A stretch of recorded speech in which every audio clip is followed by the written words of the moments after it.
ഈ ശരിക്കും നമ്മൾ ഈ ചായ ഇങ്ങനെ വീണതുപോലെ ഈ തെരഞ്ഞെടുപ്പിന്റെ അവസാനം സന്ദീപ് വാര്യർ ചാടിപ്പോയത് ഏതെങ്കിലും തരത്തിൽ ബാധിക്കുമോ? പാലക്കാട് നിങ്ങൾ യാത്ര ചെയ്യുന്നുണ്ടല്ലോ, പാലക്കാടത്തെ BJP-യുടെ ശക്തി കേന്ദ്രങ്ങളിൽ ഒന്ന് ചോദിക്കുക, ഞാൻ ചോദിച്ചു കിട്ടി, ഒരു ഇലയെങ്കിലും അനങ്ങിയിട്ടുണ്ടോ എന്നുള്ളത് ചോദിക്കുക. ചെത്തലൂരിലെ പ്രവർത്തകർ ഇത്ര നേരം എന്നെ കാത്ത ഓഫീസിലുണ്ടായിരുന്നു. അവർ പറഞ്ഞു ഞങ്ങൾ സംഘടനയോടൊപ്പമാണ്, ആശയത്തോടൊപ്പമാണ്, ആദർശത്തോടൊപ്പമാണ്, ഏതെങ്കിലും വ്യക്തിയോടൊപ്പമല്ല. അതന്നെ BJP മാത്രമല്ല ബലിദാനികളെ RSS-നെ ഒക്കെ തള്ളിക്കളഞ്ഞ സന്ദീപിന് അതിനൊരു മറുപടി കൊടുക്കും എന്നാണോ കരുതുന്നത്? ഈ തെരഞ്ഞെടുപ്പ് ഫലം അതിനുള്ള മറുപടിയായിരിക്കും. ശ്രീനിവാസൻ മരിച്ചു വീണ മണ്ണാണ്, ബലിദാനിയായിട്ടുള്ള മണ്ണാണ്. ഇവിടുന്ന് 100 മീറ്റർ അപ്പുറത്താണ് ശ്രീനിവാസൻ്റെ മരണം സംഭവിച്ച സ്ഥലം. ആ ശ്രീനിവാസനെയും സഞ്ജിത്തിനെയൊക്കെ മറന്നുകൊണ്ട് ഈ സംഘടനയെ വഞ്ചിച്ചുകൊണ്ട് പുറത്തുപോയ ആളുകൾക്ക് ഒരിക്കലും മുന്നോട്ട് പോകാൻ കഴിയില്ല. ശ്രീനിവാസനുമായി ബന്ധപ്പെട്ട് ഇപ്പോൾ ഈ സന്ദീപ് പുറത്തുപോയി വാർത്താസമ്മേളനത്തിൽ പറഞ്ഞ കാര്യങ്ങളാണ്. അപ്പോൾ അതിൽ പറഞ്ഞൊരു കാര്യം, ആ കേസിൽ നന്നായി വാദിക്കാൻ ഒരു നല്ലൊരു അഭിഭാഷകരെ പോലും സുപ്രീം കോടതിയിലേക്ക് BJP കൊടുത്തില്ല, ആ കുടുംബത്തോട് ചെയ്യുന്ന ചതി എന്നാണ് പറഞ്ഞത്. സന്ദീപ് ഒരു കോൺഗ്രസ്സുകാരനായിട്ട് ആണല്ലോ ഇതെല്ലാം പറയുന്നത്. കോൺഗ്രസ്സുകാരനായ ശേഷമാണല്ലോ ഇതെല്ലാം പറയുന്നത്. കോൺഗ്രസ്സുകാരനാകുന്നതിന് മുമ്പ് ഈ സന്ദീപ് വാര്യർ BJP-യിൽ ഉണ്ടായിരുന്നല്ലോ, ഈ പ്രസ്ഥാനങ്ങളിൽ ഉണ്ടായിരുന്നല്ലോ. ഈ കുടുംബത്തിൽ ഇതിനെ എത്ര തവണ സന്ദർശിക്കാൻ പോയിട്ടുണ്ട്, ഈ കുടുംബത്തെ ആശ്വസിപ്പിക്കാൻ എത്ര തവണ പോയിട്ടുണ്ട്. ഞങ്ങളുടെ ബലിദാനികളെ വിവാദമാക്കാൻ ഞാൻ തയ്യാറല്ല. സന്ദീപ് മുതലെടുപ്പിന് വേണ്ടി ഇത്തരം കാര്യങ്ങൾ പരാമർശിക്കുകയായിരിക്കും, പക്ഷേ ഞങ്ങളുടെ ബലിദാനികളെ രാഷ്ട്രീയപരമായിട്ട് ഉപയോഗിക്കാൻ ഞങ്ങൾ തയ്യാറല്ല. അല്ല, ഇവിടെ ഒരു പ്രശ്നം എന്താ വെച്ചാൽ ഇപ്പം നമ്മുടെ ഇലക്ഷൻ്റെ അവസാന ഘട്ടത്തിലാണല്ലോ. അവസാന ഘട്ടത്തിലെത്തുമ്പോൾ ഒരു പ്രതിസന്ധിയെ അഭിമുഖീകരിച്ച പാർട്ടി BJP-യാണ്. ഇപ്പം നമുക്കറിയാലോ, കോൺഗ്രസ് തുടങ്ങിയപ്പോഴത്തേക്കും തന്നെ രാഹുലിൻ്റെ സ്ഥാനാർത്ഥിയുമായി ബന്ധപ്പെട്ട പ്രശ്നം, അവിടെ നിന്ന് സരിൻ മാറുന്നു, സരിനെ പിന്നെ അപ്പുറത്ത് സ്ഥാനാർത്ഥിയാക്കുന്നു, അവിടെ ഒരു അബ്ദുൾ ഷുക്കൂർ ഇഷ്യൂ ഉണ്ടാകുന്നു. അങ്ങനെ പല പ്രശ്നങ്ങളിലേക്ക് മറ്റു 2 പാർട്ടികളും കടന്നുകൊണ്ടിരുന്നപ്പോൾ നിങ്ങൾ വളരെ ഗംഭീരമായിട്ട് നിങ്ങളുടെ പ്രവർത്തനങ്ങളുമായിട്ട് പോയിക്കൊണ്ടിരിക്കുകയായിരുന്നു. പക്ഷേ ഈ അവസാന മണിക്കൂറുകളിലെത്തിയപ്പോൾ സന്ദീപ് വാര്യർ എന്ന് പറയുന്ന ഒരാൾ നിങ്ങളുടെ പാർട്ടിയെ പ്രതിസന്ധിയിലാക്കിയിട്ടുണ്ട്. ഞങ്ങൾക്ക് എന്ത് പ്രതിസന്ധി? ഞങ്ങൾക്ക് യാതൊരുവിധ പ്രതിസന്ധിയില്ല. ഞങ്ങൾ ഇന്ന് ശ്രീമതി പ്രിയ അജയൻ കഴിഞ്ഞ ദിവസങ്ങളിൽ പറഞ്ഞ പേരുകളിൽ ഒന്നാണല്ലോ. ശ്രീമതി പ്രിയ അജയൻ എന്താ പറഞ്ഞത്? ആരോടൊപ്പമാണെന്ന് പറഞ്ഞത്? ഈ പ്രസ്ഥാനത്തോടൊപ്പമാണ്. ഏത് സമുദായമാണ് സന്ദീപിനോടൊപ്പം ഉണ്ടെന്ന് പറഞ്ഞ് ആ സമുദായത്തിലെ പ്രതിനിധിയല്ലേ ശ്രീമതി പ്രിയ അജയൻ. അതാണ് പാലക്കാട്ടെ BJP. അതായത് 6 കൗൺസിലർമാരെ അവർക്ക് വിലയിട്ടു, മോഹവിലയിട്ട് കൊണ്ടുപോകുന്നു എന്നൊക്കെയാണ് കേട്ടത്. താൻ വിലയ്ക്ക് തന്നെ ചില പാർട്ടികൾ വിലക്കെടുത്തുവെങ്കിൽ എല്ലാവരും അതുപോലെ കാണണ്ട. താൻ ആരുടെയെങ്കിലും വിൽക്കപ്പെടാൻ തയ്യാറായിട്ട് കീഴടങ്ങിയിട്ടുണ്ടെങ്കിൽ BJP-യുടെ എല്ലാ പ്രവർത്തകരും എല്ലാ നേതാക്കന്മാരും അത്രക്കാരാണെന്ന് ചില ആളുകൾ ധരിക്കുന്നുണ്ടെങ്കിൽ അത് തെറ്റാണ്. ഈ പാലക്കാട് മുനിസിപ്പാലിറ്റീൻ്റെ വികസന മുരടിപ്പിന് കാരണം BJP ആണെന്നാണ് പറയുന്നത്. ഇപ്പോൾ C. വിഷ്ണുകുമാർ പറഞ്ഞത് MP ഫണ്ട് പോലും വിനിയോഗിച്ചിട്ടില്ല എന്നാണ് പറയുന്നത് പാലക്കാട് മുനിസിപ്പാലിറ്റിയിൽ. ഞാൻ തിരിച്ചു ചോദ്യം ചോദിക്കാനായിരിക്കുക. ഞങ്ങൾ പാലക്കാട് നഗരസഭ ഭരിക്കാൻ തുടങ്ങിയിട്ട് 8 വർഷം കഴിഞ്ഞു, 9ാമത്തെ വർഷം. കോൺഗ്രസ് 30 വർഷം ഭരിച്ചല്ലോ. കേരളവും കേന്ദ്രവും കോൺഗ്രസ് ഭരിച്ച കാലഘട്ടം ഉണ്ടല്ലോ, 2004 മുതൽ 2014 വരെ. 1 രൂപയുടെ കേന്ദ്ര ഫണ്ട് ഏതെങ്കിലും പാലക്കാടിന് ഒരു പ്രത്യേക പദ്ധതി കൊണ്ടുവന്നിട്ടുണ്ടോ? ഇവിടെ നിൽക്കുന്ന ആളുകളുണ്ട്. ഇപ്പോൾ പാലക്കാട് നഗരത്തിൽ എവിടെയെങ്കിലും ഏതെങ്കിലും പ്രദേശത്ത് കുടിവെള്ള പ്രശ്നമുണ്ടോ ചോദിക്കൂ. വെണ്ണക്കര, തിരുനെല്ലായി, യാക്കര ഈ പ്രദേശങ്ങളൊക്കെ രൂക്ഷമായിട്ടുള്ള കുടിവെള്ളക്ഷാമമായിരുന്നു. നവംബർ ഡിസംബർ മാസങ്ങളായാൽ ടാങ്കർ ലോറികൾ പാലക്കാട് നഗരസഭാ പരിധിയിൽ ഓടുകയായിരുന്നു. ഇപ്പോൾ ഏതെങ്കിലും ഒരു പ്രദേശത്തുണ്ടോ? ഏറ്റവും അടിസ്ഥാനപരമായിട്ടുള്ള പ്രശ്നങ്ങൾക്ക് പോലും പരിഹാരം കാണാൻ കോൺഗ്രസിന് സാധിച്ചില്ല. ഞങ്ങൾ 5 വർഷം കൊണ്ട് 109 കോടി രൂപയുടെ പദ്ധതിയാണ് പാലക്കാട് നഗരത്തിൽ കുടിവെള്ളത്തിന് മാത്രമായി നടപ്പാക്കിയത്. കോൺഗ്രസിന് സാധിച്ചു. കേന്ദ്രത്തിൽ മോദി സർക്കാർ വന്നു, പാലക്കാടിൻ്റെ ആവശ്യം ഞങ്ങൾ സമർപ്പിച്ചു, നേടിയെടുത്തു, നടപ്പാക്കി സമയബന്ധിതമായിട്ട്. 2200-ലധികം വീടാണ് കൊടുത്തിരിക്കുന്നത് PMAY പദ്ധതിയിൽ. കോൺഗ്രസിൻ്റെ 30 വർഷത്തിൽ 2200 പേർക്ക് ഭവന നിർമ്മാണ ആനുകൂല്യം കൊടുത്തിട്ടുണ്ടെന്ന് തെളിയിക്കാൻ പറ്റിയാൽ ഞാൻ കോൺഗ്രസിനെ വെല്ലുവിളിക്കുക. അല്ല, അവിടെ പക്ഷേ ജനങ്ങൾക്ക് എന്താ അത് ബോധ്യപ്പെടാൻ? ഇപ്പോൾ 2015 നിങ്ങൾ അധികാരത്തിൽ വന്നു പാലക്കാട്. അത് കഴിഞ്ഞ് കഴിഞ്ഞിട്ട് 2016 നിയമസഭാ തെരഞ്ഞെടുപ്പ് നടക്കുന്നു, നിങ്ങൾക്ക് വിജയിക്കാൻ കഴിയുന്നില്ല. 2019 ലോക്സഭാ തെരഞ്ഞെടുപ്പ് നടക്കുന്നു, നിങ്ങൾക്ക് വിജയിക്കാൻ കഴിയുന്നില്ല. 2021 നിയമസഭാ തെരഞ്ഞെടുപ്പ് നടന്നു, വിജയിക്കാൻ കഴിഞ്ഞില്ല. അപ്പോൾ ജനങ്ങൾക്ക് ഇത് ബോധ്യപ്പെട്ടില്ലേ നിങ്ങൾ ഈ ചെയ്ത കാര്യം? ജനവിധി അട്ടിമറിക്കുകയല്ലേ ചെയ്ത്. ജനങ്ങളുടെ അഭിലാഷത്തെ കഴിഞ്ഞ തെരഞ്ഞെടുപ്പിൽ അട്ടിമറിക്കുകയല്ലേ ചെയ്ത്. ഞങ്ങളല്ലല്ലോ പറഞ്ഞത്.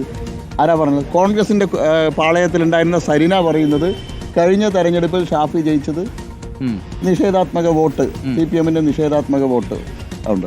AK ബാലൻ CPM-ന്റെ പ്രമുഖ നേതാവ്, കേന്ദ്ര കമ്മിറ്റി അംഗം, അദ്ദേഹം ശരിവച്ചില്ലേ? അംസീർ നിയമസഭയിൽ പറഞ്ഞില്ലേ ഷാഫിയോട്, ഷാഫി അവിടെ ഇരിക്കൂ, ഞങ്ങളുടെ ഔദാര്യം കൊണ്ടാണ് വന്നിരിക്കുന്നത്. ഷാഫി മറുപടി പറഞ്ഞോ? മറുപടി പറയാൻ സാധിക്കില്ല. കാരണം അവർ ഔദാര്യം കൊണ്ടല്ലേ ഷാഫി അവിടെ പോയി ഇരുന്നത് നിയമസഭയ്ക്കകത്ത്. അങ്ങനെ ശരിയായ രീതിയിലൊരു തെരഞ്ഞെടുപ്പ് നടന്നിരുന്നുവെങ്കിൽ ഞങ്ങൾ വിജയിച്ചിട്ടുണ്ടാവുമായിരുന്നു. അല്ല, അപ്പോൾ ഇപ്രാവശ്യം അങ്ങനെ ഒരു ഔദാര്യം ഉണ്ടാവില്ല, അങ്ങനെ പ്രതീക്ഷിക്കുന്നു. ഇത്തവണ ഔദാര്യം ഉണ്ടായാൽ CPM-ന് 44,000 വോട്ടുണ്ടായിരുന്ന പാർട്ടിയാണ് 2019 ലോക്സഭാ തെരഞ്ഞെടുപ്പ്.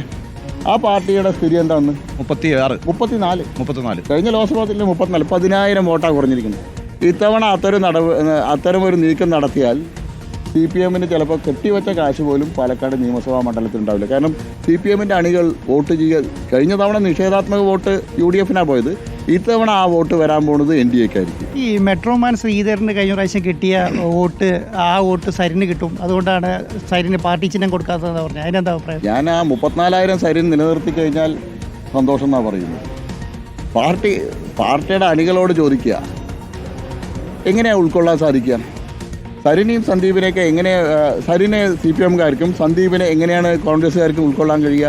സരിൻ രാത്രി 12 മണി വരെ സോഷ്യൽ മീഡിയയിലൂടെ മുഖ്യമന്ത്രിയെയും CPM-നെയും ആക്രമിക്കുന്നു. അടുത്ത ദിവസം രാവിലെ ഏറ്റവും വലിയ കമ്മ്യൂണിസ്റ്റ് ആവുന്നു, മുഖ്യമന്ത്രിയെ വാഴ്ത്തുന്നു. CPM-ന്റെ സാധാരണ പ്രവർത്തകരുണ്ടല്ലോ, കഴിഞ്ഞ കുറേ വർഷങ്ങളായിട്ട് CPM-നെ സോഷ്യൽ മീഡിയയിൽ പ്രതിരോധിച്ച് നിർത്തിയ പ്രവർത്തകർ, അവർക്ക് സരിനെ എങ്ങനെ ഉൾക്കൊള്ളാൻ കഴിയും? ചിലപ്പോൾ MP രാജേഷിനും ജില്ലാ സെക്രട്ടറിക്ക് ഉൾക്കൊള്ളാൻ കഴിയും, കാരണം ഒരു ചായ കുടിച്ച് അവർ ഒന്നാവും. പക്ഷെ താഴെത്തട്ടിൽ ഇത് മറക്കാൻ കഴിയില്ല. മിനിയാന്ന് രാത്രി 12 മണി വരെ രാഹുൽ ഗാന്ധിയെ തെറി വിളിച്ച ആളാണ്.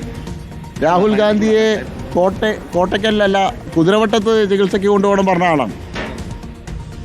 ഭാരത് ജോഡോ യാത്ര എവിടേക്കാണ് നടത്തണം എന്ന് പറഞ്ഞത് K. മുരളീധരൻ പറഞ്ഞു. അത്തരം ഒരാളെ കോൺഗ്രസിൻ്റെ പ്രവർത്തകർക്ക് ഉൾക്കൊള്ളാൻ കഴിയുമോ? അപ്പോൾ എപ്പോഴും കോൺഗ്രസിൽ നിന്ന് കുറേ പേര് BJP-യിലേക്ക് പോകുന്നു എന്നുള്ളതാണല്ലോ BJP-യുടെ ഒരു വലിയ നേട്ടമായിട്ടും അല്ലെങ്കിൽ കോൺഗ്രസിന് എപ്പോഴും ഒരു കോട്ടമായിട്ടും പറഞ്ഞുകൊണ്ടിരുന്നത്. സ്ഥിരമായി ഇവിടെയല്ല, പൊതുവെ രാജ്യത്ത് സംഭവിക്കുന്നത്. പക്ഷെ അതിന് വിപരീതമായി ഇവിടെ നിന്ന് BJP-യിൽ നിന്നൊരാളെ കോൺഗ്രസിലേക്ക് കിട്ടിയിരിക്കുന്നു. അതും ദേശീയ തലത്തിൽ അത് ചർച്ചയാകുന്നു എന്ന് കോൺഗ്രസ് അവകാശപ്പെടുകയാണ്. KPCC വിചാർ മഞ്ചിൻ്റെ ജില്ലാ കൺവീനർ BJP-യിലേക്ക് വന്നത് അറിഞ്ഞില്ല.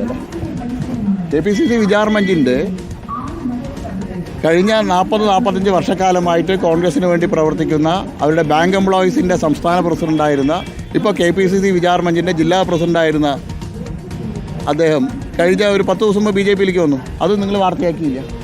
KPCC വിചാർ മഞ്ചിൻ്റെ ആളാണ്, അവരുടെ പ്രധാനപ്പെട്ട ഒരു ലീഡറാണ് പാലക്കാടത്തെ.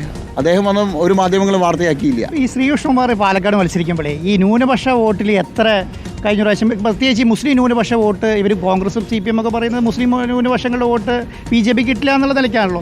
എത്ര ശതമാനം വോട്ട് ഇപ്രാവശ്യം ശ്രീകൃഷ്ണകുമാർ കിട്ടുന്ന പ്രതീക്ഷിക്കുന്നു? അല്ല, പാലക്കാട്ടത്തെ യഥാർത്ഥ മതേതര പാർട്ടി ഏതാണെന്ന് പാലക്കാട്ടത്തെ ആളുകൾക്ക് അറിയാം. ഞാൻ കുറി തൊട്ടിട്ടാണ് വന്നിരിക്കുന്നത്. ഞാൻ എൻ്റെ 8ാം ക്ലാസ് തൊട്ടിട്ട് ഈ കുറി തൊട്ടിട്ടാണ് എല്ലാ ന്യൂനപക്ഷ വിഭാഗങ്ങളുടെ ഇടയിലും പോകുന്നത്. അവർക്ക് എൻ്റെ വിശ്വാസത്തെ അറിയാം, എൻ്റെ ആശയത്തെ അറിയാം, കൃഷ്ണകുമാറിനെ അറിയാം. ഇതേപടി അവർ ഉൾക്കൊണ്ടിട്ടുണ്ട്. ഞാൻ ന്യൂനപക്ഷ ഭൂരിപക്ഷമുള്ള വാർഡുകളിൽ നിന്ന് ജയിച്ച ആളാണ്. എൻ്റെ ഈ കുറിയും എൻ്റെ വിശ്വാസവും എൻ്റെ പാർട്ടി ഏതാണെന്ന് അറിഞ്ഞിട്ട് അവർ എന്നെ അംഗീകരിച്ചിട്ടുള്ളത്. അവർക്കറിയാം യഥാർത്ഥ മതേതരത്വം എന്താണെന്നുള്ള അവർക്ക് തിരിച്ചറിയാൻ കഴിയും.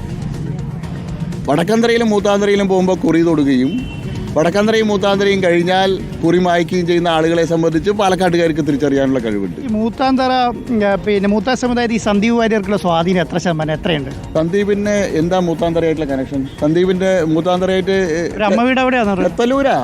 ചെത്തല്ലൂരുകാരനാണ്. മാധ്യമങ്ങൾ ഇത്തരത്തിലുള്ള വാർത്തകൾ കൊടുക്കുന്നതിന് മുമ്പ് ആദ്യം അന്വേഷിക്കണം എന്താ മൂത്താന്തരയായിട്ടുള്ള കണക്ഷൻ. ഇദ്ദേഹം BJP-യുടെ മണ്ഡല പ്രസിഡന്റായിരുന്നു. ഞാൻ ബൂത്ത് പ്രസിഡന്റായിരിക്കുമ്പോൾ 86-ൽ ബൂത്ത് പ്രസിഡന്റായിരിക്കുമ്പോൾ പാലക്കാട് മണ്ഡലത്തിൻ്റെ പ്രസിഡൻ്റായിരുന്ന ആളാണ്. അദ്ദേഹത്തോട് ചോദിക്കുക, അദ്ദേഹം വടക്കന്തര ഭാഗത്ത് മൂത്താന്തര ഉൾപ്പെടുന്ന ആ പ്രദേശത്താണ് താമസിക്കുന്നത്. അവിടെ എന്തെങ്കിലും സന്ദീപിന് ബന്ധമുണ്ടോ എന്നുള്ളത് ചോദിക്കുക. സന്ദീപിനെ നേതാവാക്കാൻ സമ്മതിക്കാത്ത ശ്രീകൃഷ്ണകുമാറാണ് പറയുന്നത്. ഞാൻ പറയുന്നത് ഇനി അവിടെ ബന്ധമുണ്ടെങ്കിൽ പോലും അവിടെ സംഘപരിവാർ പ്രസ്ഥാനങ്ങൾക്ക് ഏറ്റവും അടിത്തറയുള്ള മണ്ണാണ്. കലാകാലങ്ങളായിട്ട് UDF-ഉം LDF-ഉം ഒക്കെ അവിടെ ശ്രമിച്ചാണല്ലോ ഒരു ആളെ പോലും ഒരാളെ ജയിപ്പിക്കാൻ, വാർഡ് ഇലക്ഷന് ജയിപ്പിക്കാൻ എല്ലാവിധ സഖ്യങ്ങളുണ്ടാക്കി പരിശ്രമിച്ചാണല്ലോ. ഇതുവരെ സാധിച്ചിട്ടില്ലല്ലോ. ആ കോട്ടയിലൊരു പോറൽ പോലും ഏൽപ്പിക്കാൻ കഴിഞ്ഞിട്ടില്ല. ഇനിയും ആ കോട്ടയിൽ ഒരു വിള്ളൽ പോലും ഏൽപ്പിക്കാൻ ആരും വിചാരിച്ചാലും സാധിക്കില്ല. അവിടുത്തെ ആ മണ്ണ് സംഘപരിവാർ പ്രസ്ഥാനങ്ങൾക്കൊപ്പമാണ്, അവർ ആശയത്തോടൊപ്പമാണ്, ആദർശത്തോടൊപ്പം. ഈ സി കൃഷ്ണകുമാറുമായിട്ടുള്ള വ്യക്തിപരമായിട്ടുള്ള പ്രശ്നം കൊണ്ടാണോ ശരിക്കും സന്ദീപ് വാര്യർ പാർട്ടി വിട്ടിട്ടുണ്ടാവുക? നിങ്ങൾ തമ്മിൽ ഭയങ്കര പ്രശ്നമാണെന്നുള്ളത് നേരത്തെ പറഞ്ഞു. ഞാൻ ഏറ്റവും താഴെ നിന്ന് വളർന്നു വന്ന ആളാണ്. ബൂത്തിൽ നിന്ന് വളർന്ന് പോസ്റ്റർ ഒട്ടിച്ച് കൊടി കെട്ടി. ഞാൻ ചാനൽ ചർച്ചയിലൂടെ നേതാവായ ആളല്ല, സോഷ്യൽ മീഡിയയിലൂടെ വളർന്ന് വലുതായ ആൾ. പാലക്കാട്ടുകാരോട് ചോദിച്ചാൽ അറിയാം പാലക്കാട്ടത്തെ ജനങ്ങളുടെ പ്രശ്നം. പ്രളയമുണ്ടായ സമയത്ത്, കോവിഡ് ഉണ്ടായ സമയത്ത്, അങ്ങനെ ഓരോ പാലക്കാട്ടിലെ ജനകീയ വിഷയങ്ങളുണ്ടാകുന്ന സമയത്ത് ജനങ്ങൾക്കൊപ്പം നിന്ന് പ്രവർത്തിച്ച് ഇവിടെ അംഗീകാരം നേടിയ ആളാണ്. സോഷ്യൽ മീഡിയയുടെയും ചാനൽ ചർച്ചകളുടെയും വന്ന ആളുകൾക്ക് തോന്നും, കാരണം ഞാൻ തടയുന്നു. ചാനൽ ചർച്ചകളിൽ പോകാൻ എനിക്ക് ബ്ലോക്ക് ചെയ്യാൻ പറ്റുമായിരുന്നു. ഞാൻ സംസ്ഥാന ജനറൽ സെക്രട്ടറി ആണല്ലോ. ചാനൽ ചർച്ചയിൽ പോകുന്ന പാനലിസ്റ്റുകളുടെ പാനലിൽ നിന്ന് എനിക്ക് ഒഴിവാക്കാനുള്ള കഴിവ് എനിക്കില്ലേ? ഞാൻ ഒഴിവാക്കിയിട്ടുണ്ടോ? ഞാൻ ഏതെങ്കിലും ചാനൽ ചർച്ചകളിൽ വന്നിരിക്കാറുണ്ടോ? ഞാൻ വരാറില്ല. പക്ഷേ ചർച്ചയ്ക്ക് നിങ്ങൾ പാർട്ടിയിലെ തീരുമാനിക്കുന്ന ആര് വരണം? അതാണ് ഞാൻ പറഞ്ഞത്. പാർട്ടി തീരുമാനിക്കുമ്പോൾ പാർട്ടി എടുക്കുന്ന തീരുമാനങ്ങൾ റോളുള്ള എനിക്ക് വേണമെങ്കിൽ എനിക്ക് ബ്ലോക്ക് റദ്ദ് ചെയ്യാം, വിടാതിരിക്കാം. സംഘടനാ ചുമതലയുള്ള ആളെന്ന നിലയിൽ പലതവണ വ്യക്തമായിരുന്നു. പാലക്കാട് ജില്ല ഈ 3 ജില്ലയുടെ ചുമതലയുള്ള ആളാണ്. തൃശ്ശൂരും പാലക്കാടും മലപ്പുറം. ഈ ജില്ലയിൽ നിന്ന് പാനലിസ്റ്റുകളെ ഉൾപ്പെടുത്തുന്ന സമയത്ത് സ്വാഭാവികമായിട്ടും എൻ്റെ അഭിപ്രായത്തിന് മുൻതൂക്കം ലഭിക്കും. എനിക്ക് ബ്ലോക്ക് ചെയ്യായിരുന്നല്ലോ, ചെയ്തില്ല. ഞങ്ങളുടെ പാർട്ടിയിൽ അങ്ങനെ യുവതലമുറയെ ബ്ലോക്ക് ചെയ്യുന്ന ആളല്ല. യുവതലമുറയെ വളർത്തിക്കൊണ്ടുവരുന്നത്. എൻ്റെ ഏറ്റവും ഉദാഹരണം, ഞാൻ മത്സരിച്ച ഒരു വാർഡിൽ പിന്നീട് ഞാൻ മത്സരിച്ചിട്ടില്ല. പുതിയ ആളുകളെ നിർത്തി ഞാൻ ജയിപ്പിച്ചെടുക്കുകയും ചെയ്തിരിക്കുന്നത്. അതാണ് എൻ്റെ സംഘടന എന്നെ പഠിപ്പിച്ചിട്ടുള്ളത്. ചില ആളുകൾക്ക് വളരും മുമ്പ് തന്നെ വലുതാവണമെന്ന് തോന്നിയാൽ 20 വർഷത്തെ പിന്നെ പാരമ്പര്യം 1 ലക്ഷം വോട്ട് മാത്രമേ കൂട്ടിയിട്ടുള്ളൂ എന്നാണ് പറഞ്ഞത്. 2.5 ലക്ഷം 1.5 ലക്ഷം വോട്ട് ഉണ്ടായിരുന്നത് 2.5 ലക്ഷം ആക്കാൻ വേണ്ടി മാത്രമേ കഴിഞ്ഞിട്ടുള്ളൂ എന്നാണ് സന്ദീപ് പറഞ്ഞത്. 5 കൊല്ലം കൊണ്ടല്ലേ? 5 കൊല്ലം കൊണ്ടാണല്ലോ. 2019 ഞാൻ ആദ്യം ലോക്സഭയിൽ മത്സരിക്കുന്നത്. 5 വർഷം കൊണ്ട്. മാത്രമല്ല താങ്കൾ ഇതുവരെ പാലക്കാട് നിയമസഭാ മണ്ഡലത്തിൽ മത്സരിച്ചിട്ടില്ല. പാലക്കാട് ഞാൻ ആദ്യമായിട്ടാണ് മത്സരിക്കുന്നത്. പാലക്കാട് നിയമസഭാ മണ്ഡലം. മലമ്പുഴയും പാലക്കാട് തമ്മിൽ എന്താ വ്യത്യാസം തോന്നുന്നത്? മലമ്പുഴ ഒരു ഗ്രാമീണ മണ്ഡലമാണ്. അതിലെ എല്ലാ പഞ്ചായത്തുകളും ഗ്രാമീണ സ്വഭാവമുള്ള മണ്ഡലങ്ങളാണ്. പാലക്കാട് നിയോജക മണ്ഡലം മുനിസിപ്പാലിറ്റിയും സമീപ പഞ്ചായത്തുകളും എല്ലാം ഒരു സെമി അർബണാണ്. ഈ പഞ്ചായത്തുകളൊക്കെ ഒരു സെമി അർബൺ സ്വഭാവമുള്ളതാണ്. ഒരു മാത്തൂരായിരിക്കും അതിൽ എക്സംഷൻ. മാത്തൂർ ഒരു ഗ്രാമീണ സ്വഭാവമുള്ള പഞ്ചായത്താണ്. ഈ ഗ്രാമവും നഗരവും ഇപ്പോൾ പലപ്പോഴും വിലയിരുത്തുമ്പോഴേക്കും ഈ 3 പഞ്ചായത്തുകളും മുനിസിപ്പാലിറ്റിയും, അപ്പോൾ മുനിസിപ്പാലിറ്റിയിൽ മാത്രം ഒതുങ്ങുന്ന പാർട്ടിയാണ് BJP എന്ന ഒരു ധ്വനി ഉണ്ടാക്കാനായി ഈ പഞ്ചായത്തുകളിലെ ഭരണം, അതുപോലെ മറ്റ് ഘടകങ്ങൾ, നിലവിലെ വോട്ട് വ്യതിയാനം, അതായത് UDFന് 12,000 കിട്ടുമ്പോൾ 6,000-ലേക്കല്ലേ എത്താൻ കഴിയുന്നുള്ളൂ, അങ്ങനെയൊക്കെ പറയുന്നുണ്ട്. ആ ഒരു ഘടനയ്ക്ക് തന്നെ ഇത്തവണ മാറ്റം വരുമോ? പ്രത്യേകിച്ചും RSS താഴെ തട്ടിലേക്ക് ഏറ്റവും കീനായി ഇറങ്ങി പ്രവർത്തിച്ച ആദ്യത്തെ തെരഞ്ഞെടുപ്പാണ് പാലക്കാട്ട് നടക്കുന്നത്. ഞങ്ങൾ കഴിഞ്ഞ തെരഞ്ഞെടുപ്പിൽ ഞങ്ങൾക്ക് പഞ്ചായത്തുകളിൽ ചെറിയ തിരിച്ചടി ഉണ്ടായിട്ടുണ്ട്. അതുകൊണ്ടാണ് ഞങ്ങൾക്ക് അന്ന് ഇവർ വിചാരിച്ച ഒരു പരാജയം ഞങ്ങൾക്ക് ഉറപ്പാക്കി തരാൻ കഴിയും. ഇത്തവണ ഞങ്ങളത് മറികടക്കും. കഴിഞ്ഞ ഈ പ്രായൂർ പഞ്ചായത്തിൽ ഞങ്ങൾക്ക് 3 മെമ്പർമാരുണ്ട്. ഞങ്ങൾ ദുർബലമൊന്നുമല്ല. പ്രായൂർ പഞ്ചായത്തിൽ BJPക്ക് 3 പഞ്ചായത്ത് മെമ്പർമാരുണ്ട്. കണ്ണാടി പഞ്ചായത്തിൽ 3 മെമ്പർമാരുണ്ടായിരുന്നു. ഞങ്ങൾ 5 സീറ്റുകളിൽ അവിടെ 2ാം സ്ഥാനമാണ് പഞ്ചായത്ത് ഇലക്ഷൻ. അപ്പോൾ ഈ പഞ്ചായത്തുകളൊക്കെ മാത്തൂർ പഞ്ചായത്തിൽ ഞങ്ങൾക്ക് പഞ്ചായത്ത് മെമ്പറുണ്ട്. അപ്പോൾ ഞങ്ങളത്ര പഞ്ചായത്തുകളിൽ വളരെ മോശമായിട്ടുള്ള പാർട്ടിയൊന്നുമല്ല. പഞ്ചായത്തുകളിൽ അത് മറികടക്കാനുള്ള വഴികൾ ഞങ്ങൾ കണ്ടിട്ടുണ്ട്. അത് ഈ തെരഞ്ഞെടുപ്പിൽ ഞങ്ങളത് നടപ്പിൽ വരുത്തുള്ളൂ. ഒരു ചോദ്യം കൂടി. ഞങ്ങൾ ഇങ്ങോട്ട് വരുന്ന സമയത്ത് PK കൃഷ്ണദാസുമായിട്ട് സംസാരിച്ചു, K സുരേന്ദ്രനുമായിട്ട് സംസാരിച്ചു. വലിയ വിജയം കൃഷ്ണകുമാർ ഉണ്ടാവും എന്നാണ് അവർ അവകാശപ്പെടുന്നത്. അതാണ് നിങ്ങളുടെ കാൽക്കുലേഷൻ. അങ്ങനെയാണെങ്കിൽ രണ്ടാമത് വരുന്ന പാർട്ടി ഏതായിരിക്കും? രണ്ടാമത്തേന് രണ്ടുപേരും തമ്മിൽ നല്ല മത്സരം. തരുണും രാഹുലും നല്ല മത്സരത്തിലാണ്. അവരുടെ പ്രതീക്ഷ മുഴുവൻ അതെ 2ാം സ്ഥാനത്തിന് നല്ല മത്സരം. അതിലാര് വരുന്ന 2ാം സ്ഥാനത്തിന് നല്ല മത്സരമാണ്. ആര് വന്നാലും ഞങ്ങളെ സംബന്ധിച്ചോളം കാര്യമൊന്നും. കാര്യം ഇന്ത്യ സഖ്യമാണ്. കാരണം പാലക്കാട് കഴിഞ്ഞ നിയമസഭാ തെരഞ്ഞെടുപ്പിൽ പാലക്കാട് തൃത്താലയിൽ തെരഞ്ഞെടുപ്പ് പോലെ നിങ്ങൾ ആരെങ്കിലും പരിശോധിച്ചിട്ടുണ്ടോ? MP രാജേഷ് 2019 പാലക്കാട് 2019 വരെ 10 വർഷക്കാലം പാലക്കാടിൻ്റെ MP ആയിരുന്നല്ലോ. 44,000 വോട്ട് 2019 വാങ്ങി 2ാം സ്ഥാനത്ത് നിയമസഭാ തെരഞ്ഞെടുപ്പ് ലോക്സഭയിലൂടെ പാലക്കാട് നിയമസഭാ മണ്ഡലത്തിലെത്തിയ ആളാണ്. എന്തുകൊണ്ട് MP രാജേഷ് പാലക്കാട് മത്സരിച്ചില്ല? തൃത്താലയിൽ പോയി മത്സരിച്ചു. രാജേഷ് മത്സരിച്ചാണെങ്കിൽ ഏറ്റവും വീക്കായിട്ടുള്ള കാൻഡിഡേറ്റിനെയല്ലേ CPM കഴിഞ്ഞ തെരഞ്ഞെടുപ്പിൽ പാലക്കാട് നിയമസഭാ മണ്ഡലത്തിൽ മത്സരിപ്പിച്ച് പ്രമോദ്. പാലക്കാട്ടുകാർക്ക് അറിയുമല്ലോ, പാലക്കാട് കോടതിയിലത്തെ അഭിഭാഷകനാണ്. CPMൻ്റെ ഒരു പ്രവർത്തകനായിരിക്കും. MP രാജേഷ് മത്സരിച്ചിരുന്നുവെങ്കിൽ ഷാഫി പറമ്പിലിനെ പരാജയപ്പെടുത്താൻ സാധിക്കുകയായിരുന്നില്ലേ? അപ്പോൾ അന്നൊരു ഡീല് നടന്നു. തൃത്താലയും പാലക്കാടും തമ്മിൽ ഡീലുണ്ട്. ഷാഫിയും എം പി രാജേഷും തമ്മിലുള്ള കൂട്ടുകെട്ട് പാലക്കാട്ടുകാർക്ക് അറിയാം.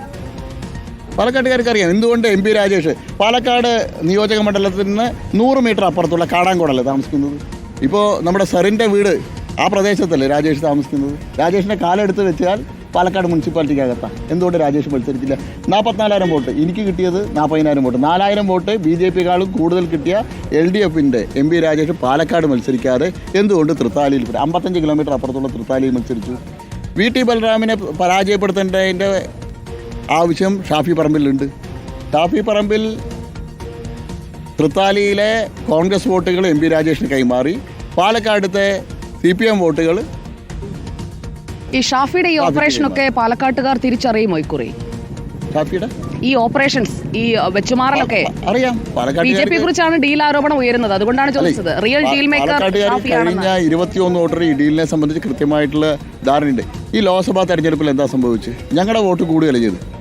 32,000 വോട്ട് ഞങ്ങൾക്ക് വർദ്ധിച്ചു, 34,000 വോട്ട് ഞങ്ങൾക്ക് വർദ്ധിച്ചു. CPM-ൻ്റെ വോട്ടുകൾ എത്രയാണ് കുറഞ്ഞത്? പോളിറ്റ് ബ്യൂറോ മെമ്പർ, CPM-ൻ്റെ സമുന്നതനായിട്ടുള്ള നേതാവ് മത്സരിച്ചിട്ട് 50,000-ഓളം വോട്ടുകൾ താഴേക്ക് വന്നു. ഈ വോട്ട് എവിടേക്കാണ് പോയത്? ഞാൻ ബൂത്ത് അടിസ്ഥാനത്തിൽ ഞാൻ തെളിയിക്കാൻ തയ്യാറാണ്. CPM-ൻ്റെ വോട്ടുകൾ കുറഞ്ഞ ഭാഗത്തല്ല, ആ വോട്ടുകൾ എങ്ങോട്ടാണ് ഷിഫ്റ്റ് ചെയ്തിരിക്കുന്നത് എന്നുള്ളത് നിങ്ങൾ പരിശോധിക്കും. നമുക്ക് ഒരു ഷിഫ്റ്റ് ചെയ്താലോ? നമ്മുടെ തെരഞ്ഞെടുപ്പ് ബസ് കണ്ടില്ലല്ലോ, നമ്മളൊരു പ്രചരണമായിട്ടാണ് വന്നിരിക്കുന്നത്, ഒരു വാർത്താ പ്രചരണമാണ്.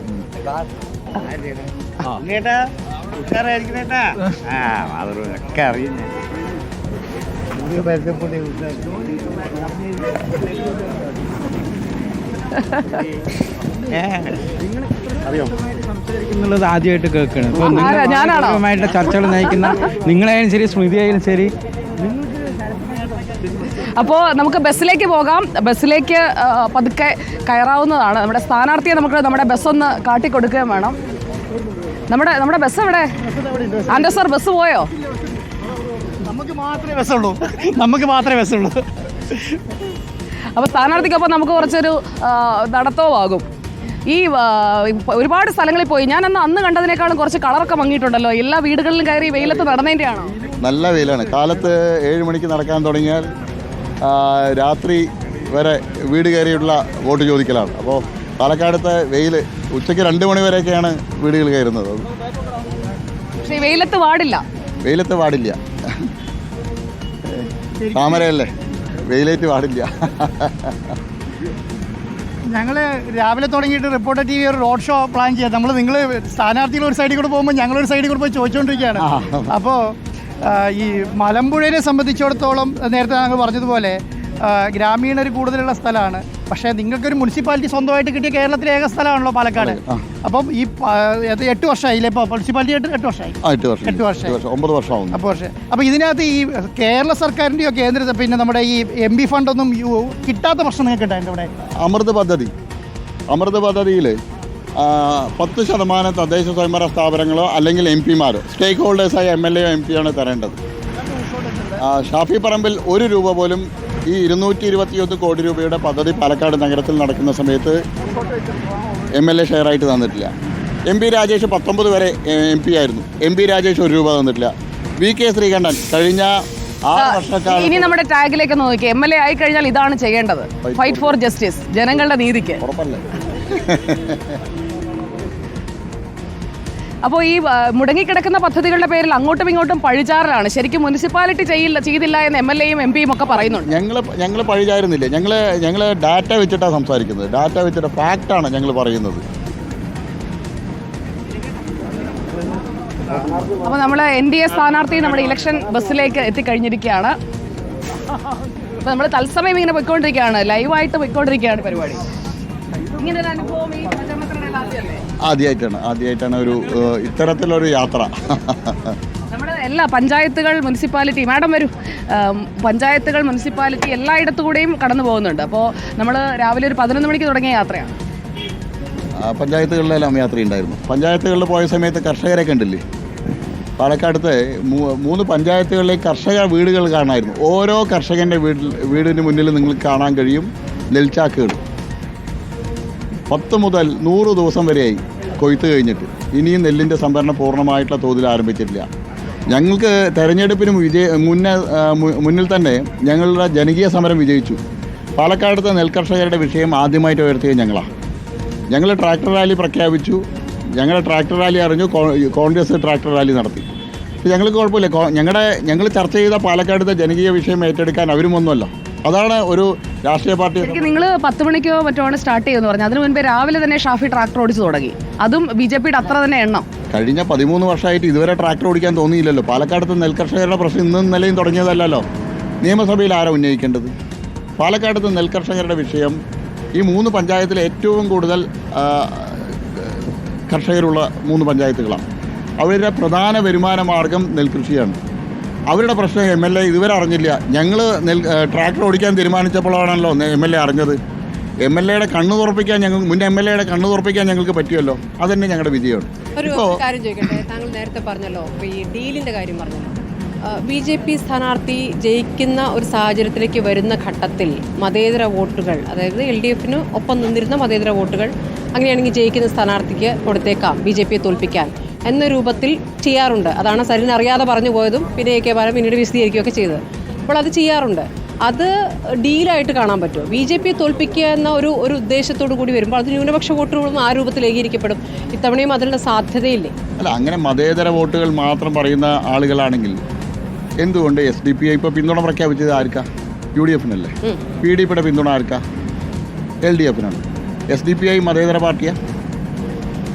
SDPI മതേതര പാർട്ടിയാണ്. മതേതര വോട്ട് മാത്രം മതിയെങ്കിൽ SDPIയുടെ വോട്ട് വേണ്ടെന്ന് പറയാൻ രാഹുൽ മാങ്കൂട്ടത്തിൽ ഒന്ന് തയ്യാറാവട്ടെ. പരസ്യമായിട്ട് രാഹുൽ മാങ്കൂട്ടത്തിൽ പറയട്ടെ. ഗ്രീൻ ആർമിയുടെ പിന്നാലെയല്ലേ VD സതീശൻ നടക്കുന്നത്? എന്താണ് ഈ ഗ്രീൻ ആർമി? അവർക്കറിയില്ല. SDPIയുടെ കേഡറാണ്. SDPIയുടെ കേഡറാണ് ഗ്രീൻ ആർമിയായിട്ട് പാലക്കാട് നഗരത്തിൽ ന്യൂനപക്ഷ കേന്ദ്രങ്ങളിൽ നടക്കുന്നത്. കോൺഗ്രസ്സുകാർ അതിൻ്റെ കൂടെ ഉണ്ടല്ലോ. കോൺഗ്രസ് ഓഫീസിന് മുന്നിൽ UDFന്റെ ഇലക്ഷൻ കമ്മിറ്റി ഓഫീസിന് മുന്നിൽ പോയി നോക്കിയാൽ അറിയാം. ഇത് തന്നെയാണ് K സുരേന്ദ്രൻ പറഞ്ഞത്. അതായത് T സിദ്ദിഖ് MLAയുടെ പേരും പലപ്പോഴും പ്രചാരണത്തിനിടയിൽ ഇങ്ങനെ ഉയർത്തിക്കാട്ടുന്നതായി കണ്ടു. അപ്പോൾ കോൺഗ്രസ് ആണ് ഇവരെ സ്പോൺസർ ചെയ്ത് ലഘുലേഖകളൊക്കെ ഇറക്കുന്നത് എന്നുള്ള ആരോപണം അത് വസ്തുതാപരമായി നിങ്ങൾ ഉന്നയിക്കുന്നതാണോ? നിങ്ങൾക്ക് അതിന് എന്തെങ്കിലും തരത്തിൽ തെളിവുകൾ കിട്ടിയിട്ടുണ്ടോ? 100%. ഞങ്ങൾ തെളിവുകളില്ലാതെ വെറുതെ പറയണമെന്നല്ല. നിങ്ങൾക്ക് ഞങ്ങൾ തെളിവുകൾ ഹാജരാക്കാൻ എങ്ങനെ വേണമെങ്കിൽ ഞങ്ങൾ പ്രചരണത്തിന് ഇറങ്ങുന്ന ആളുകൾ, ആ ആളുകളുടെ അവരുടെ ബാക്ക്ഗ്രൗണ്ടിനെ സംബന്ധിച്ച് എല്ലാം ഞങ്ങൾ തെളിയിക്കാൻ തയ്യാറാണ്. തെരഞ്ഞെടുപ്പ് കമ്മീഷന് പരാതി നൽകുമെന്നാണ് കോൺഗ്രസ് പറയുന്നത്. തെറ്റായ ആരോപണമാണ്. തെറ്റായ ആരോപണം ഉന്നയിച്ചിട്ട് വെട്ടിലായത് കോൺഗ്രസ്സാ. ഇരട്ട വോട്ട് ചേർത്തിയത് മുഴുവൻ കോൺഗ്രസിൻ്റെ പഞ്ചായത്ത് മെമ്പറാണ്. കോൺഗ്രസ് ഇതും ഉയർത്തിയാൽ കോൺഗ്രസ്സിലാണ് വെട്ടിലാവുക. ഞങ്ങളുടെ എല്ലാ തെളിവുകളും ഉണ്ട്. ഞങ്ങൾ പാലക്കാടിനെ കുറിച്ച് വ്യക്തമായിട്ട് അറിയുന്ന ആളുകളാണ്. പാലക്കാടിൻ്റെ ഓരോ ആളുകളെ അറിയുന്ന ആളുകളാണ് ഞങ്ങൾ ആരോപണം ഉന്നയിക്കുന്നത്. വെറുതെ പറയുന്നതല്ല. ഞങ്ങൾ ഗ്രീൻ ആർമിയിലുള്ള ആളുകളുടെ ബാക്ക്ഗ്രൗണ്ടിനെ സംബന്ധിച്ചും ആർക്ക് വേണ്ടിയിട്ടാണ് ക്യാമ്പയിൻ ചെയ്യണതിനെ സംബന്ധിച്ച് ഞങ്ങൾക്ക് തെളിയിക്കാൻ കഴിയും. അവർ പോയ വീടുകളെ സംബന്ധിച്ച് ഞങ്ങൾക്കറിയാം. ആ വീട്ടുകാർ പറഞ്ഞ അഭിപ്രായങ്ങളെ സംബന്ധിച്ച് ഞങ്ങൾക്കറിയാം. SDPIക്ക് ഒരു നിലപാടുണ്ട്. SDPIയോട് ആരും യോജിക്കുന്നില്ല, ശരി. പക്ഷേ SDPIക്ക് ഇത്തവണ UDFന് വോട്ട് ചെയ്യണമെന്ന് തോന്നുന്നത് അവരുടെ അനുഭവങ്ങൾ കൊണ്ടായിരിക്കാം. അങ്ങനെ അവർ ഇപ്പോൾ UDFനെ പിന്തുണയ്ക്കുന്നു എന്ന് പറയുമ്പോൾ അപ്പോൾ SDPIയും UDFും ചേർന്നിട്ടാണ് എന്നെങ്ങനെ അനുമാനിക്കാനാകും? ഇപ്പോൾ ഞാൻ പറയട്ടെ, BJPക്ക് ആരെങ്കിലും പിന്തുണ തരാൻ ഉദ്ദേശിക്കുന്നുവെങ്കിൽ നിങ്ങൾക്ക് ആശയപരമായി യോജിപ്പുള്ളവരായിരിക്കില്ല. പക്ഷേ അവർക്ക് നിങ്ങളുടെ ആശയത്തോട് പിന്തുണ നൽകാൻ തോന്നുന്നുണ്ട്. അപ്പോൾ അവർ പിന്തുണ വോട്ട് വന്നോട്ടെ എന്ന് കരുതില്ല. SDPI സാധാരണ രാഷ്ട്രീയ പാർട്ടിയായി കാണാൻ പറ്റുമോ? ഈ രാജ്യത്ത് രാജ്യദ്രോഹ പ്രവർത്തനം നടത്തുന്നതിൻ്റെ പേരിൽ നിരോധിക്കപ്പെട്ട PFIയുടെ രാഷ്ട്രീയ വിഭാഗം നിരോധിക്കണമല്ലോ. അങ്ങനെയാണെങ്കിൽ അല്ല, PFIയെ നിരോധിച്ചല്ലോ. PFIയുടെ പ്രവർത്തകർ തന്നെയാണല്ലോ SDPIയുടെ പേരിൽ നിന്ന് പ്രവർത്തിക്കുന്നത്. ഒരു രാഷ്ട്രീയ പാർട്ടിയായിട്ടാണല്ലോ പ്രവർത്തിക്കുന്നത്. ഞാൻ ചോദിക്കുന്നത്, ഇതെല്ലാം ഈ SDPIയെ കുറിച്ച് വ്യക്തമായിട്ട് ധാരണയുള്ള കോൺഗ്രസിൻ്റെ നേതാക്കന്മാർക്ക് എന്താ പറയേണ്ടത്? ഞങ്ങൾക്ക് SDPIയുടെ പിന്തുണ വേണ്ട. ഇവിടുത്തെ അല്ലാതെയുള്ള ഇവിടുത്തെ SDPIയുടെ പിന്തുണ ഉണ്ടെങ്കിൽ മാത്രമേ ഇവിടുത്തെ മൈനോറിറ്റി വോട്ട് കിട്ടുള്ളൂ എന്നുള്ള ധാരണ കോൺഗ്രസിനുണ്ടോ? അങ്ങനെ പറഞ്ഞിട്ടില്ല. അല്ല, എന്നാൽ ധൈര്യപൂർവ്വം പറയണ്ടേ? അല്ലെങ്കിൽ SDPI ഇവിടുത്തെ ഏറ്റവും വലിയ ശക്തിയാണെന്ന് കോൺഗ്രസ്സുകാർക്ക് ധാരണയുണ്ടോ? SDPI ചെറിയൊരു രാഷ്ട്രീയ പാർട്ടിയാണ്. അവരുടെ വോട്ട് കൊണ്ട് വോട്ടില്ലെങ്കിലും ഞങ്ങൾക്ക് ജയിക്കാൻ കഴിയുന്നുള്ള ആത്മവിശ്വാസം കോൺഗ്രസിനില്ല. അതുകൊണ്ടാണല്ലോ SDPIയുടെ വോട്ട് വേണ്ടെന്ന് പറയുന്നത്.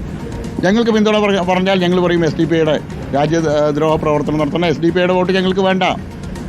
ഞങ്ങൾക്ക് യഥാർത്ഥ മതേതര വോട്ട് മതി എന്ന് ഞങ്ങൾ പറയും.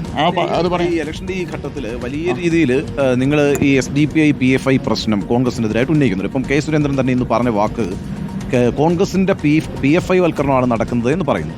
അപ്പം യഥാർത്ഥത്തിൽ നിങ്ങൾ ലക്ഷ്യം വെക്കുന്നത് കോൺഗ്രസിന് അനുകൂലമായി വോട്ട് ചെയ്തുകൊണ്ടിരിക്കുന്ന ഹിന്ദുക്കളുടെ വോട്ട് കൂടി ഷിഫ്റ്റ് ചെയ്യുക എന്നുള്ളതാണോ ആ തന്ത്രം? യഥാർത്ഥത്തിൽ അങ്ങനെ ഒരു ആസൂത്രണം നടക്കുന്നുണ്ടോ? പാലക്കാട് 2 കൊലപാതകങ്ങൾ നടത്തിയ, വളരെ സമാധാന അന്തരീക്ഷത്തിലുണ്ടായിരുന്ന പാലക്കാട് 2 കൊലപാതകങ്ങൾക്ക് നേതൃത്വം കൊടുത്ത PFI, ആ PFIക്കെതിരായിട്ടാണ്, SDPIക്കെതിരായിട്ടാണ് ഞങ്ങളുടെ നിലപാട്.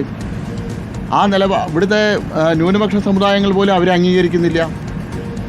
ന്യൂനപക്ഷ സമുദായങ്ങളുടെ മുഴുവൻ പിന്തുണ SDPIക്ക് ഉണ്ടെന്ന് ഞങ്ങൾ പറയില്ല. ചെറിയൊരു വിഭാഗം ആളുകളുടെ പിന്തുണയാണ് ഉള്ളത്.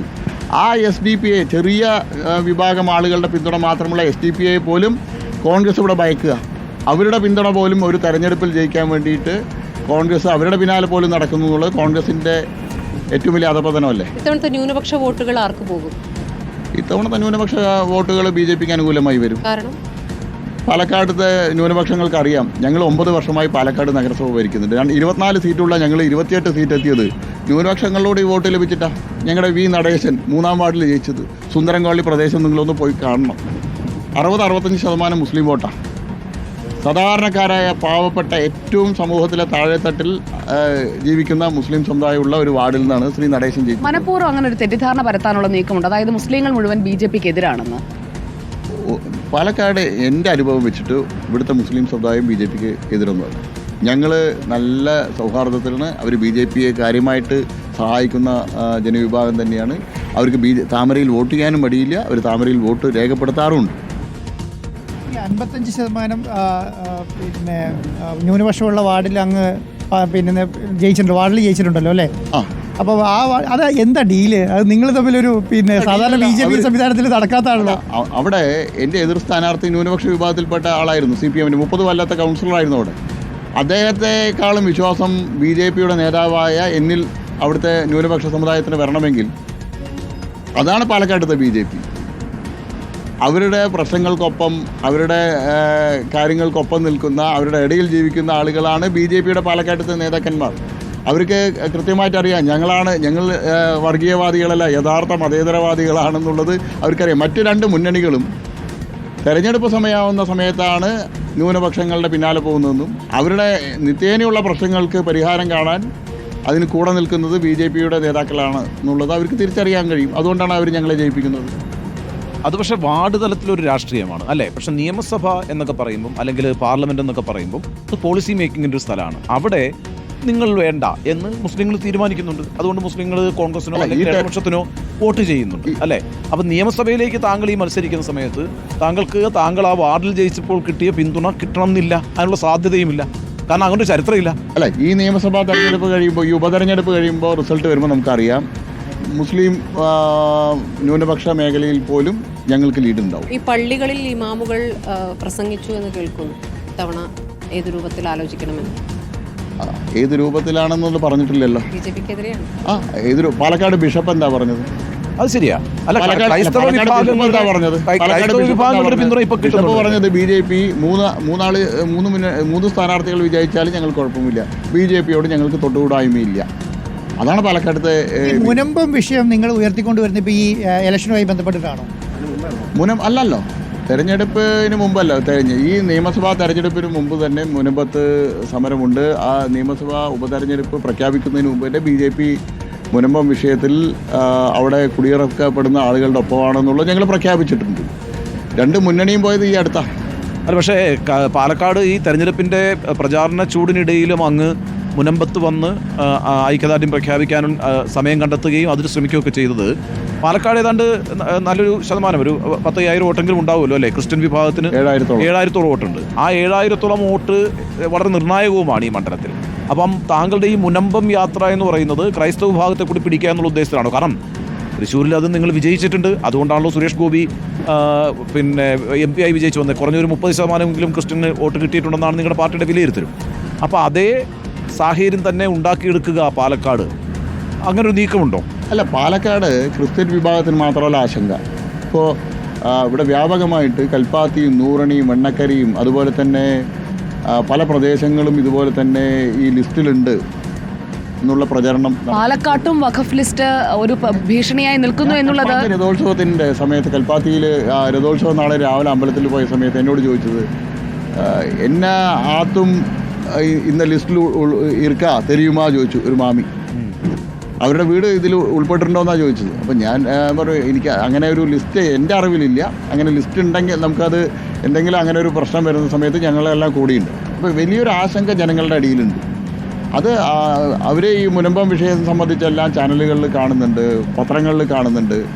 കുടിയിറക്കപ്പെടാൻ പോകുന്ന ആളുകളോട് സ്വാഭാവികമായിട്ടും ഒരു ഐക്യദാർഢ്യം പ്രഖ്യാപിക്കേണ്ടത് കേരളത്തിൽ ശ്രദ്ധിക്കപ്പെടുന്ന ഒരു തെരഞ്ഞെടുപ്പ് നടക്കുന്ന പാലക്കാട് മണ്ഡലത്തിലെ സ്ഥാനാർത്ഥി എന്നുള്ള നിലയിൽ എൻ്റെ ഉത്തരവാദിത്വം. കേരളത്തിലെ ഏറ്റവും പ്രധാനപ്പെട്ട വിഷയം താങ്കളുടെ ഒരു വാഗ്ദാനം അതായിരുന്നല്ലോ.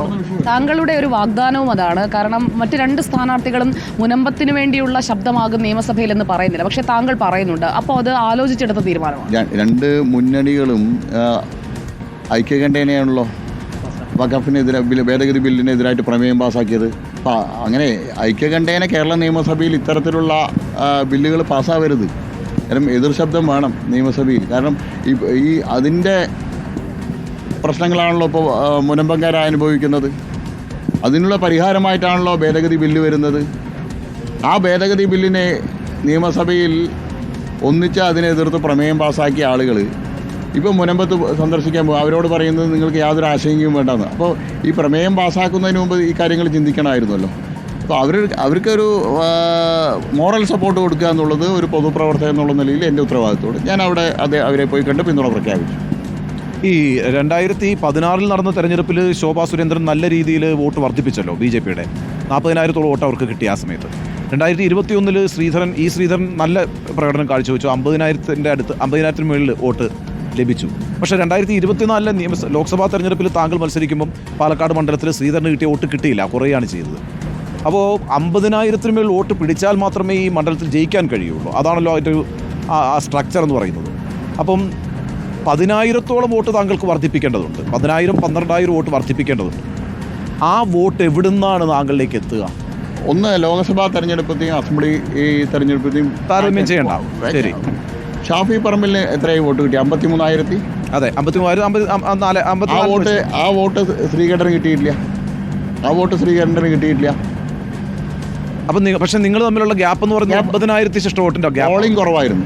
1.42 അസംബ്ലി തെരഞ്ഞെടുപ്പിലെ പോളിംഗ്. ഇതിൽ 1.32. 10,000 വോട്ടിന്റെ കുറവുണ്ട്. അതെ, ആ 10,000 വോട്ടിൽ സ്വാഭാവികമായിട്ടും BJPയുടെ ഷെയറായിട്ട് 4,000-5,000 വോട്ട് ഉണ്ടാവുമല്ലോ. കുറയും സ്വാഭാവികമായിട്ട് ആ കുറവ് സംബന്ധിച്ച്. പിന്നെ രണ്ടിൻ്റെ ആനുപാതികമായ കുറവാണ്.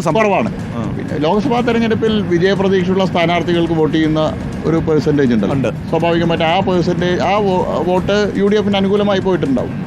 പാലക്കാടിനെ സംബന്ധിച്ചുള്ള അസംബ്ലി തെരഞ്ഞെടുപ്പിനെ സംബന്ധിച്ചോളം BJP ജയിക്കാൻ കഴിയുന്നുള്ള പ്രതീക്ഷ, BJPക്ക് ജയിക്കാൻ പറ്റുന്നുള്ള പ്രതീക്ഷ പാലക്കാടിലെ ജനങ്ങൾക്ക്. അല്ല, അങ്ങനെയാണെങ്കിൽ ആ ഡാറ്റ വെച്ച് നോക്കുമ്പോൾ 40,000 പിന്നെ 50,000. ഇനിയിപ്പോൾ അടുത്ത ദൗത്യം താങ്കളാണ് ഏറ്റെടുത്തിരിക്കുന്നത്.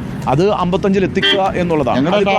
ഞങ്ങളുടെ ടാർഗറ്റ് 60. അതാ 60,000 വോട്ട്. 60,000 വോട്ടാണെങ്കിൽ 10,000 വോട്ടിന്റെ ഭൂരിപക്ഷത്തിൽ ഞങ്ങൾ 5 അക്ക ഭൂരിപക്ഷത്തിൽ ജയിക്കണമെന്ന് ആഗ്രഹിക്കുന്നു. 5 അക്കമാണ് പറയുന്നത്. കോൺഗ്രസ് പറഞ്ഞിരിക്കുന്നത് 15,000 കേട്ടോ. PC വിശ്വാസ് 15,000 പറഞ്ഞു. അമിത ആഗ്രഹമൊന്നും ഞങ്ങൾക്കില്ല. ഞങ്ങൾക്ക് 5 അക്ക ഭൂരിപക്ഷത്തിൽ 10,000-ൽ കൂടുതൽ വോട്ട് മതി. അപ്പോൾ എല്ലാ അത് 20,000 ആക്കാൻ പറ്റുമോ? ഒരു അവസരം കിട്ടിയാൽ. ഞാൻ ജനങ്ങളോട് അതാ പറയുന്നത്. 5 വർഷമല്ല ഞാൻ ചോദിക്കുന്നത്, 1.5 വർഷം. 13 വർഷം MLA ആയിരുന്ന ആളുണ്ട്. 13 വർഷത്തിൽ ഷാഫി പറമ്പിൽ എന്താണ് പാലക്കാടിൽ ചെയ്തതെന്നുള്ളത് നിങ്ങൾ പരിശോധിക്കുക. അത് 18 മാസത്തിൽ താങ്കൾ ചെയ്തു കൊടുക്കും. 1.5 വർഷം ഞാൻ ചോദിക്കുന്നത്. 1.5 വർഷത്തിൽ 1.5 വർഷം ഒരു അവസരം തന്നാൽ പാലക്കാട് ഇതുവരെ ഒരു ജനപ്രതിനിധി ചെയ്യാത്ത വികസന പ്രവർത്തനങ്ങൾ പൂർത്തിയാക്കുന്നത് എനിക്ക് പറയാൻ കഴിയില്ല. കാരണം 1.5 വർഷത്തിൽ ഒരു സർക്കാർ പദ്ധതി പൂർത്തീകരിക്കാൻ പറ്റില്ല എന്നുള്ളത് ഏത് സാധാരണക്കാരോ. 1.5 വർഷത്തിൽ പാലക്കാടിലെ മുഖച്ഛായ മാറ്റുന്ന തരത്തിലുള്ള വികസന പ്രവർത്തനങ്ങൾക്ക് ഞാൻ തുടക്കം കുറിക്കും. അത് കേന്ദ്ര ഗവൺമെൻറ് സഹായത്തോടുകൂടി. ഞാൻ ഇന്നലെ പ്രഖ്യാപിച്ചല്ലോ, പാലക്കാട് നവംബർ 23-ാം തീയതി റിസൾട്ട് വന്ന് പാലക്കാടിന് MLA ആയാൽ 60 ദിവസം കൊണ്ട് പാലക്കാട് നിന്ന് ബാംഗ്ലൂരിലേക്ക് വന്ദേ ഭാരത്. അത് പാലക്കാടിലെ ജനങ്ങൾക്കുള്ള എൻ്റെ തെരഞ്ഞെടുപ്പ് വാഗ്ദാനമാണ്. 60 ദിവസത്തിനുള്ളിൽ പാലക്കാട് ജംഗ്ഷനിൽ നിന്ന് ബാംഗ്ലൂരിലേക്ക് ഏറ്റവും കൂടുതൽ യുവാക്കൾ IT മേഖലയിൽ പ്രവർത്തിക്കുന്ന ഒരു സ്ഥലമാണ് പാലക്കാട്. ഞാൻ 60 ദിവസത്തിനുള്ള ഒരു വന്ദേ ഭാരത് പാലക്കാടിന് ഓഫർ ചെയ്തിട്ടുണ്ട്. ജയിച്ചു കഴിഞ്ഞാൽ അത് പാലക്കാടിനുള്ള ആദ്യത്തെ സമ്മാനമാണ്. ഓക്കെ. താങ്കളുടെ പുറത്തുനിന്ന് ആൾക്കാർ പര്യടനത്തിന്റെ സമയം തെറ്റുന്നു എന്ന് പറഞ്ഞിട്ട് ഭയങ്കര ബഹളമാണ്. അതെ.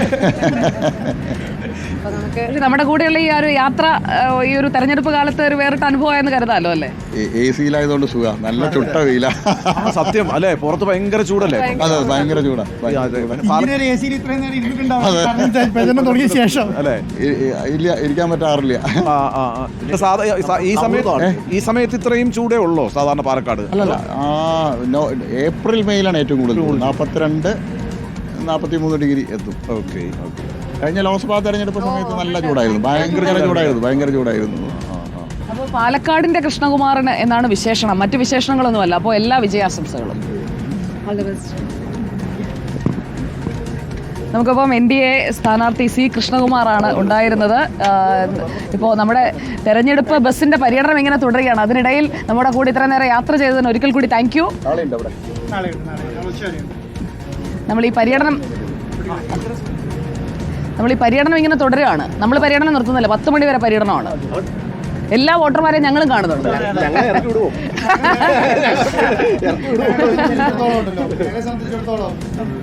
ഇങ്ങനെ വാഹന പ്രചരണ ജാഥ നടത്തിയാൽ എന്ത് നടക്കും എന്നൊന്നും അറിയാലോ. നമുക്ക് വൈകുന്നേരം ആകുമ്പോൾ ഏകദേശം ധാരണയാവുമല്ലോ. തെരഞ്ഞെടുപ്പ് ഫലം വരുമ്പോൾ നമുക്ക് ഇടി കിട്ടരുത്. ഞങ്ങളാണെങ്കിൽ എല്ലാ സ്ഥലത്തും പ്രചരണത്തിന്റെ ആൾക്കാരും വിധി പറയുന്ന ആൾക്കാരൊക്കെയാണ്. അതെ. അപ്പോൾ താങ്ക് യു വെരി മച്ച്. വലിയ സന്തോഷം.